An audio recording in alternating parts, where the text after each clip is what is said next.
विद्यार्थियों नमस्कार। मैं आपका हिंदी अध्यापक रमकेश योगी सर की क्लास में आप सभी का स्वागत है, अभिनंदन है। देखिए, ये क्लास मूलतः कक्षा 11 के विद्यार्थियों के लिए है। कक्षा 11 में 3 बुक है हिंदी की। पहली अंतरा भाग 1, दूसरा है अंतराल भाग 1 और तीसरी बुक है अभिव्यक्ति व माध्यम। उस बुक के कुछ पार्ट 12वीं क्लास में आते हैं और कुछ पार्ट आपकी 11वीं क्लास में आएंगे। यहां पर मैं आपके लिए अंतरा भाग 1 पुस्तक से, जिसमें 2 पार्ट होते हैं, पद्य खंड और गद्य खंड। तो पद्य खंड का जो पहला भाग है, पहला पाठ है, वह है कबीर। आज हम पढ़ेंगे कबीर के बारे में। देखिए विद्यार्थियों, हिंदी साहित्य का इतिहास 4 कालों में बांटा गया है। कितने कालों में बांटा गया है? 4 कालों में। पहला है आदिकाल, दूसरा भक्ति काल, तीसरा रीतिकाल, चौथा आधुनिक काल।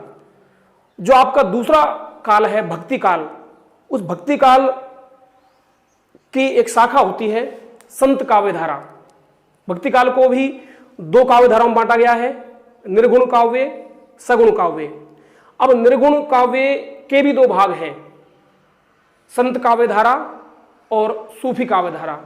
तो संत काव्य धारा के जो प्रवर्तक हैं, मार्गदर्शक हैं, वे हैं कबीर जी। तो मूलतः हम आज कबीर के बारे में पढ़ने जा रहे हैं। देखिए छात्रों, कबीर जी का जन्म हुआ था 1398 ईस्वी में। इनकी मृत्यु हुई 1518 ईस्वी। मैं आपको बता चुका हूं, ये निर्गुण संत धारा के कवि हैं और कबीर जी कवि बाद में है, समाज सुधारक और संत पहले हैं। इनका एक मूल ग्रंथ है बीजक। कबीर जी मूलतः पढ़े लिखे नहीं थे। इन्होंने अपनी कविताओं में, अपने पदों में कहा भी है कि मसी कागज छुओ नहीं, कलम नहीं गई हाथ। तो उनका कहने का मतलब था कि वो अनपढ़ थे और उन्होंने अपना व्यवहारिक जीवन का इस्तेमाल करते हुए कुछ साखी, शब्द और रमेनी अपने मुंह से बोली, जिनका बीजक ग्रंथ के रूप में इनके शिष्य धर्मदास ने संकलन किया। यहां पर हम इनके 2 पद पढ़ेंगे। पहला पद आपके सामने लिखा हुआ है, आपको दिखाई दे रहा होगा। ये दोनों पद पारसनाथ तिवारी द्वारा संपादित हैं, जो कबीर वाणी से संकलित हैं। तो हम पहले पद में बात करते हैं। अरे इन दोहुन राह न पाई। यहां देखिए, इन, अरे इन दोहुन राह न पाई। कबीर जी कहते हैं कि इन दोनों ने, इन दोनों अर्थात हिंदू है मुसलमान, इन दोनों ने ही कोई विशेष राह प्राप्त नहीं की है। ये दोनों ही भटके हुए हैं अपने आम जीवन में। हिंदू अपनी करे बढ़ाई, गागर छुवन न देही। हिंदू जो है अपनी प्रशंसा करता है स्वयं ही, और अपनी जो गागर है, घड़ा है पानी का भरा हुआ, उसको छूने नहीं देता, अर्थात छुआछूत करता है। छुआछूत के जो माहौल है उसको बढ़ाता है। ये हिंदू करता है इस काम को, और इस दृष्टि से कबीर इनका विरोध करता है। वैश्या के पायंतर सोवे, यह देखो हिंदू आई।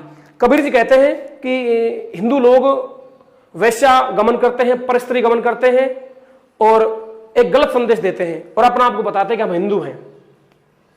मुसलमान के पीर औलिया, यहां पर हिंदुओं की बात हो गई। कबीर जी ने कहा है कि अरे इन दोहुन राह न पाई। इन दो अर्थात हिंदू और मुसलमान। तो इन्होंने ऊपर कहा प्रथम 3 पंक्तियों में हिंदुओं के बारे में, अब ये बता रहे हैं मुसलमान के बारे में। मुसलमान के पीर औलिया, मुर्गी मुर्गा खाई। कबीर जी कहते हैं कि जो मुसलमान हैं, उनके जो संत हैं, पीर हैं, वो मुर्गी मुर्गा अर्थात शाकाहार न अपनाते हुए मांसाहार अपनाते हैं, मांसाहारी है वो। खाला केरी बेटी ब्याह है। खाला अर्थात मौसी, खाला का अर्थ होता है मौसी। ये ऐसे लोग हैं जो अपनी मौसी की बेटी को ही ब्याह लेते हैं, अर्थात उसके साथ शादी कर लेते हैं। घर में ही करें सगा, ये अपने घर में ही, अपने ही परिवार में शादी कर लेते हैं। इसका विरोध करते हैं कबीर जी। बाहर से एक मुर्दा लाए, धोए धाए चढ़वाई। जो मुसलमान लोग हैं बाहर से एक मुर्दा लाते हैं, अर्थात कोई भी बकरा, मुर्गा कोई भी जो मांसाहार का जो भी माध्यम है, साधन है, उसको लाते हैं और धो धाकर उसको जो पात्र होता है बनाने का, उसमें चढ़ाकर उसका सेवन करते हैं। सब सखियां मिली जेवन बैठी, घर भर करे बड़ाई। अब जो मुसलमान साथियों की जो पत्नियां हैं, स्त्रियां हैं, वो भी उनको मना नहीं करती है, वो भी उनके साथ हम मिलाकर उसको बनाती हैं और बैठकर उसका स्वाद लेती है, आनंद लेती हैं, और पूरा परिवार मिलकर खाता है। हिंदुन की हिंदुआई देखी, तुर्कन की तुर्काई। कबीर जी आगे कहते हैं कि मैंने हिंदुओं की हिंदुआई भी देख ली, अर्थात हिंदुओं का जो क्या गुण है, क्या स्वभाव है, क्या प्रकृति है, वो मैंने देखा है।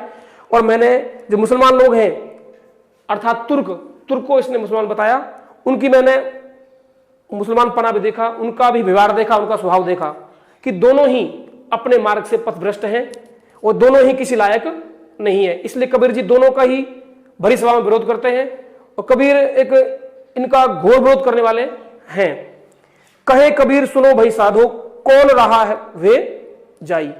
कबीरदास जी कहते हैं कि हे सज्जनों, हे साधुओं, ये संतो सुनिए, ये दोनों ही पता नहीं कौन सी राह जा रहे हैं। ये दोनों कौन? हिंदू और मुसलमान। तो विद्यार्थियों, ये आज का पहला पद था। उम्मीद करता हूं आपको समझ में आया होगा। धन्यवाद।